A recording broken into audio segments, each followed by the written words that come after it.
আমরা Hollywood, Bollywood, Korean suspense crime mystery সিনেমাগুলো দেখেছি, কিন্তু সত্যি বলতে ভারতীয় সাসপেন্স ক্রাইম সিনেমাগুলো সবার থেকে কয়েক লেভেল উপরে। আর ভারতীয় ক্রাইম সাসপেন্স সিনেমাগুলোতে যেভাবে সাসপেন্সের মজা দেয় অন্য কোনো সিনেমায় সেভাবে দিতে পারে না। আজ তোমাদের জন্য খুঁজে খুঁজে এমন কিছু ভারতীয় সাসপেন্স ক্রাইম থ্রিলার সিনেমা নিয়ে এসেছি যেগুলো দেখলে তোমরা বলে উঠবে, ভাই ক্রাইম সাসপেন্স থ্রিলার সিনেমা এমনই হওয়া দরকার। আজকের তালিকায় সমস্ত সিনেমায় তুমি আশ্চর্যজনক গল্পের কাহিনী সাথে মজাদার মিস্ট্রি এবং অপরাধের তদন্তের ভরপুর মজা নিতে পারবে। এবং সবচেয়ে বড় প্লাস পয়েন্ট, তুমি ঘরে বসে চিপস খেতে খেতে ওটিটিতে হিন্দি ভাষায় দেখতে পাবে। আর ভাই, 1 নম্বর সিনেমাটা সব সিনেমার বাপ। 5 নম্বরে যে সিনেমাটি রয়েছে সেটি 2025 সালে সদ্য মুক্তিপ্রাপ্ত Malayalam murder mystery thriller cinema Pravinkoodu Shappu. সিনেমাটির গল্পে শুরু হয়েছে একজন মদের দোকানদারের মালিক কুম্বন বাবুর হত্যাকাণ্ডকে ঘিরে। এক রাতে তার নিজের মদের দোকানের ভেতরে ঝুলন্ত অবস্থায় তাকে পাওয়া যায়। এখন ঘটনাস্থলে উপস্থিত বাকি 11 জন এই হত্যাকাণ্ডের জন্য সন্দেহ করা হয় এবং তারপর পুলিশ অফিসার এসআই সন্তোষ মামলাটি তদন্ত করতে আসে। এখন এই 11 জনের মধ্যে কারা কারা এই হত্যাকাণ্ডে জড়িত এবং পুলিশ অফিসার এসআই সন্তোষ তদন্তের মাধ্যমে এই মামলার গভীরে পৌঁছাতে পারবে কিনা এবং আসল অপরাধীকে ধরতে সক্ষম হবে কিনা সেটি তোমাদের এই সিনেমায় দেখতে হবে। সিনেমা তদন্তের কৌশল এবং গল্পের বর্ণনা অসাধারণ।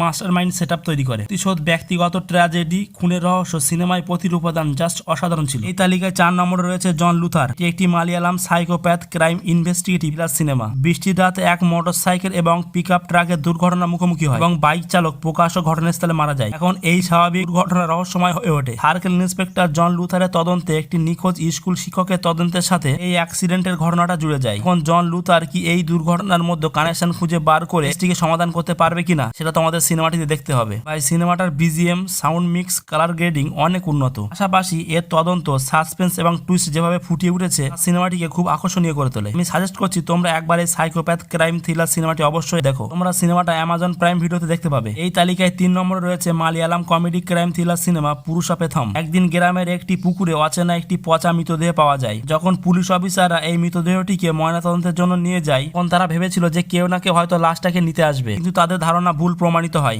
দিনের পর দিন চলে যায় কিন্তু কেউ লাশটাকে খুঁজতে আসে না। পুলিশেরা নিকটবর্তী স্থানে লাশটাকে দাফন করে দেয়। কয়েকদিন পর একজন অত্যন্ত প্রভাবশালী মহিলা এই মৃত ব্যক্তিকে তার স্বামী হিসেবে পরিচয় দেয়। এই মহিলা কি আসলে তার স্ত্রী, নাকি এর পেছনে কোনো গভীর রহস্য লুকিয়ে আছে? যদি তারা স্বামী স্ত্রী হতো তাহলে ওই মহিলা এতদিন কোথায় ছিল? এই ধরনের প্রতিটি রহস্যের উত্তর তোমরা সিনেমাটিতে দেখতে পাবে। এই দুর্দান্ত কমেডি ক্রাইম থ্রিলার সিনেমাটি আমাদের মিস করা উচিত না। সিনেমাটি ইউটিউবে দেখতে পাবে ফ্রি। 2 নম্বর Malayalam crime mystery suspense thriller cinema Kuruthi. গল্পটি এমন একজনকে নিয়ে যে স্ত্রী ও সন্তান হারানোর পর পাহাড়ের উপরে শোকে ডুবে থাকে, কিন্তু তার করুণ জীবন আরো খারাপ হয়ে ওঠে যখন একজন পুলিশ এবং একজন অপরাধী উভয় একসাথে তার দরজায় এসে কড়া নাড়ে। এবং খুব শিগগিরই এমন কিছু ভয়াবহ ঘটনা ঘটতে শুরু হয় যা তোমাদেরকে অবাক করে দেবে। যদি শুরুটা একটু ধীরে ধীরে, তবে সমস্ত অভিনেতাদের অভিনয় তোমাদেরকে প্রথম থেকে সিনেমার ভিতরে জড়িয়ে বেঁধে রাখবে, কারণ গল্পটি এগিয়ে যাওয়ার সাথে সাথে সিনেমাটি আরো আকর্ষণীয় হয়ে ওঠে। বিশ্বাস করো ভাই, 7.5 IMDb রেটিং সহ এই সাহসী থ্রিলার সিনেমাটি দেখো, তোমরা মজা পাবে। আর 1 নম্বর সিনেমাটা একটা crime mystery thriller movie CBI 5। শহরে একের পর এক নৃশংসভাবে খুন হচ্ছে এবং সাইকো কিলার স্বাধীনভাবে ঘুরে বেড়াচ্ছে। পুরো শহর আতঙ্কের মধ্যে বাস করছে। এখন সমস্ত পুলিশ বিভাগকে আদেশ দিয়েছে যে কোনো ভাবে তাকে অ্যারেস্ট করার জন্য। পুরো পুলিশ বাহিনী তাকে ধরতে পারছে না, নাজেহাল। তারপর এই মামলাটি CBI এর কাছে ট্রান্সফার করা হয় এবং সেই দলের নেতৃত্বে আছে সেতুরাম আয়ার। এখন CBI কি মামলাটা সমাধান করে এবং সিরিয়াল কিলার কি অ্যারেস্ট করতে পারবে কিনা সেটা তোমাদের এই সিনেমাটিতে দেখতে হবে। এই সিনেমাটি তোমরা নেটফ্লিক্সে দেখতে পাবে। আজকের ভিডিওতে তোমাদের কোন কোন সিনেমাগুলো ভালো লেগেছে সেটা তোমরা নিচে কমেন্ট বক্সে কমেন্ট করে জানাতে পারো। আমার দেওয়া ভিডিওটা তোমাদের যদি ভালো লেগে থাকে তাহলে ভিডিওতে লাইক, কমেন্ট, শেয়ার এবং চ্যানেলটাকে সাবস্ক্রাইব করে দিও। Thank you.